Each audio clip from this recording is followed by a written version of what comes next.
I did not plan to stop there. No one ever does. I had been driving for hours along the Trans-Canada Highway, the road stretching endlessly through the darkness. The snow had started falling earlier than expected, thin at first, then heavier, blurring the edges of the forest on both sides. My phone had no signal. The radio faded in and out, catching fragments of voices that never stayed long enough to make sense. That was when I saw the sign. Tim Hortons, next exit. Mile 347. The sign looked old, older than the others. Faded red, the white lettering cracked and peeling, like it had been standing there long after everyone else forgot it existed. I remember thinking one thing very clearly. I did not know there was a Tim Hortons out here. The exit appeared suddenly, a narrow road breaking off from the highway and disappearing into the trees. There were no other lights, no gas station signs, no houses, just darkness, snow, and that single promise of warmth. I turned, off the highway. The parking lot was empty. At least it looked empty at first. The building sat alone, its windows dark, snow piled against the sides like it had not been cleared in a long time. The main sign above the entrance was unlit. A smaller sign near the door read, "Closed." The letters crooked, as if it had been put up in a hurry. I should have left. But then I noticed something that made my stomach tighten. Inside, behind the front counter, a light was on. Not bright, not welcoming. Just enough to prove that the darkness inside was not complete. My engine idled loudly in the silence. When I turned it off, the quiet rushed in all at once, thick and unnatural. Even the wind seemed to pause. I stepped out of the car. The cold bit through my jacket immediately. Snow crunched beneath my boots as I walked toward the entrance. Up close, the place felt wrong. The glass was dusty, not broken, just untouched. The door handle was cold enough to sting my hand. I pulled. The door opened. A bell rang above my head. The sound echoed far longer than it should have. Inside, the air was stale, not the familiar smell of coffee and sugar, but something older, like damp paper, like a room that had been sealed and recently disturbed. The tables were still set, chairs pushed in neatly. A menu board hung above the counter, frozen mid-update, some items missing letters, others faded beyond recognition. There were coffee cups on the counter, empty. Dusty, as if someone had set them down and never come back. The light behind the counter flickered. "Hello? Anyone here?" My voice sounded smaller than I expected. No answer. I walked deeper inside, each step louder than the last. The floor was sticky beneath my boots, the sound slow and deliberate.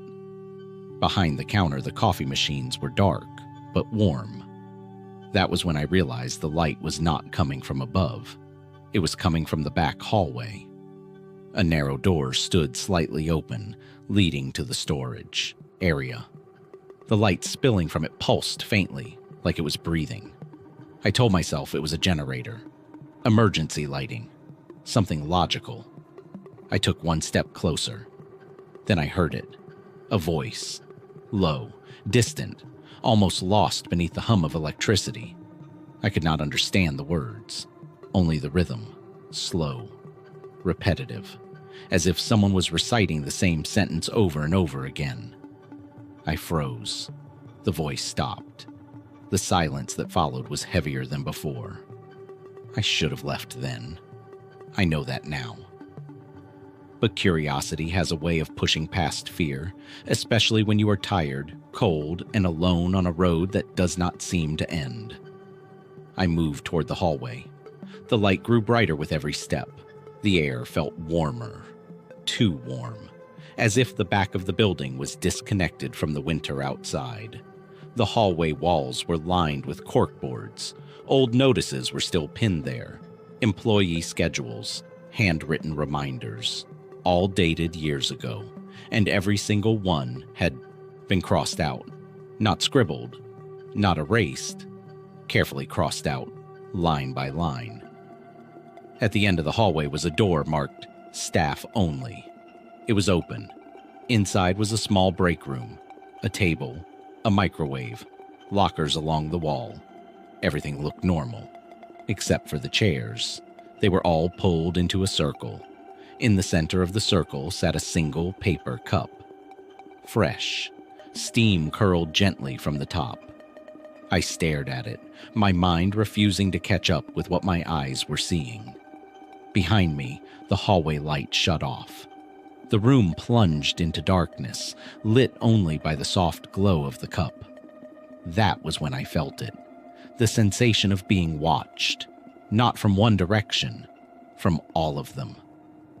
I turned slowly, my heart pounding so hard I could hear it in my ears. The lockers were no longer closed. Each door stood open. Inside every locker was a name, written in black marker. Dozens of names, some scratched out, some circled, some underlined again and again. At the bottom of the list, one name was newly written. Mine. The light snapped on. The room was empty. No circle, no cup, no open lockers, just a quiet break room and the hum of electricity. I backed away, my hands shaking, my breath shallow and fast. I did not stop until I was back in the main area. The front door stood open, snow blowing in across the floor. I ran. I did not look back until I was inside my car, doors locked, engine roaring to life. As I pulled out of the parking lot, I glanced at the building one last time. Every light inside was on. The sign above the entrance glowed bright red. Open. When I reached the highway, my radio came back to life. A calm voice spoke clearly through the speakers. Next stop, mile 347. I did not stop driving until the sun came up. Later, I searched for it. Maps, articles, forums, anything. There is no Tim Hortons listed at that location. No record of one ever existing. But I am not the only one who remembers it. If you drive the Trans-Canada Highway long enough, if the snow is heavy and the night is quiet, you might see the sign. Faded. Cracked. Waiting. And if you stop, it might still be open. Just long enough for them to add your name. If you like this story, subscribe to the channel and turn on notifications. New videos are posted every week here on Dark Canada Stories. Don't forget to like the video and leave a comment. See you in the next video.